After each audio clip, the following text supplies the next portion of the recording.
महाभारत युद्ध के प्रसंग में रणभूमि में बाणों की शैया पर लेटे भीष्म पितामह का दृश्य हमेशा ही हर किसी के लिए आश्चर्य का विषय होता है।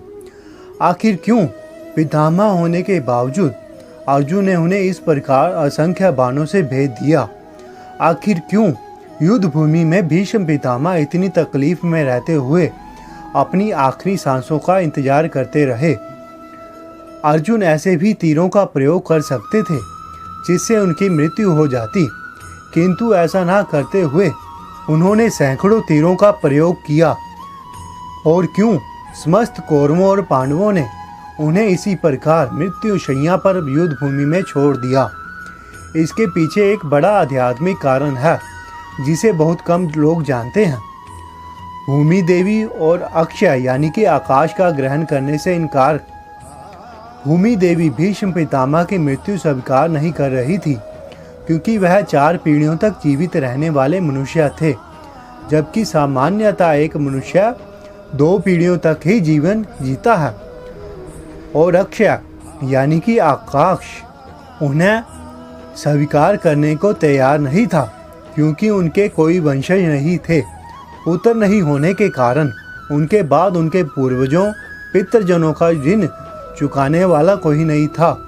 वह पितृ ऋण से मुक्त भी नहीं थे, इसीलिए आकाश ने उन्हें खुद में विलीन करने से इनकार कर दिया था। इसीलिए जब अर्जुन ने भीष्म पितामह को बांध से बेधा तो उन्होंने कहराते हुए कहा कि है पुत्र, यह तुमने क्या किया? मेरे शरीर का बोझ धरती नहीं उठा पाएगी, इसीलिए वह मुझे ग्रहण नहीं करेगी। पुत्र विहीन होने के कारण मुझ पर जो पितृ ऋण का पाप है उसके रहते हुए आकाश भी मुझे नहीं ग्रहण करेगा।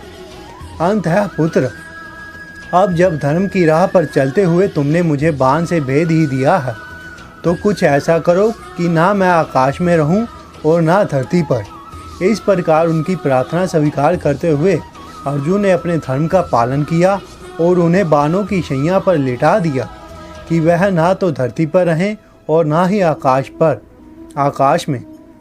भीष्म पितामह की इस शैया पर लेटने का एक और कारण है। एक कहानी काफ़ी प्रचलित है, हो सकता है आप में से कई लोगों ने सुनी होगी।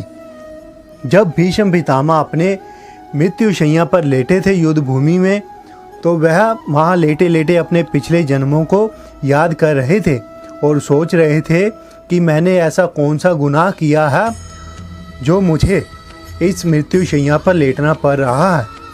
तो वह अपने पिछले जन्म देखते गए और उसी दौरान भगवान श्री कृष्ण जी वहाँ पर पहुँचे। तो उन्होंने उनसे पूछा कि मेरी इस हालत का क्या कारण है?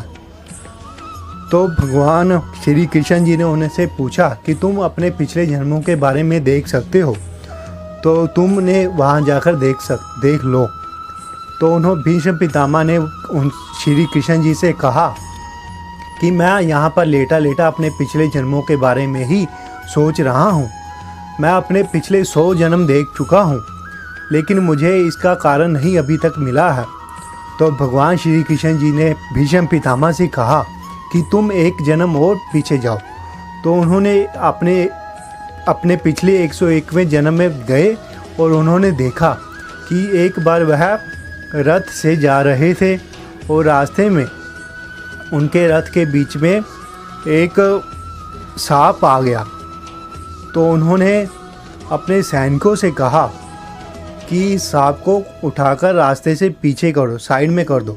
तो उन्होंने उस सांप को उठाया और साइड में फेंक दिया।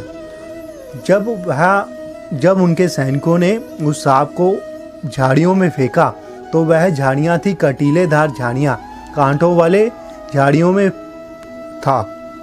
तो सांप उस झाड़ियों में जाकर तड़पने लगा और कई दिन तड़पने के बाद उसकी मृत्यु हो गई। तो भगवान श्री कृष्ण जी ने उनसे बताया कि यह था तुम्हारी मौत का कारण, तुम्हारी इस हालत का कारण यह था। तुमने अपने इस जन्म में यह कर्म किया था जिसका आज तुम्हें फल मिल रहा है, क्योंकि तुम्हारे इतने पुण्य थे। तुम्हें इस पाप का फल भोगने के लिए 100 वर्षों का इंतजार करना पड़ा। तो यह थी भीष्म पितामह की तीरों की शैया पर लेटने की कहानी। वीडियो अच्छी लगी हो तो लाइक कीजिएगा, चैनल को सब्सक्राइब कीजिएगा और बेल के आइकन पर क्लिक कर दीजिएगा ताकि जब भी नई नई वीडियो चैनल पर अपलोड हो आपको तुरंत नोटिफिकेशन प्राप्त हो जाए। जय श्री कृष्ण।